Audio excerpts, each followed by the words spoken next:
yo kowe ngerti Siti ra? Heeh, sing wong lor. Yo, omahe pojokan gitu. Heeh, yo.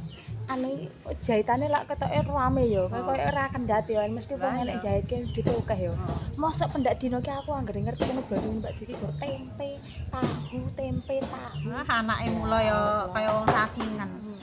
Lah Sayur ame iya to. tempe, jahitane mboke kaya Ngono. Lah iya gunung janjane kok leren. eman-eman men ya tinggo jajakno anake mbok Lah iya. pisan-pisan ono tukokne lele apa tukokne iwak ngono kok Lah dino. iya. Sak ngertiku lho ya nggur tahu tempe ngono kuwi. Lah nyawang kowe ampe anu saya nglakoni milu mangan ya. Lah iya. Nah, aku ngono ya Aku ki baten aku wong kene iki sing gur ning omah jagakne wong lanange mangane nek ra minimal ndok ya, Guys. Heeh. Nek minimal ndok ngono ki wis anu, wis patut ngono kok kono gur tempe tahu sing tak sawang bendina nyambet gawe duwite akeh. Oh diangeten kok. Jahitane ampe sak mene-mene dhuwure. Lah iya. Ning ya kuwi. Ting jlentrek-jlentrek.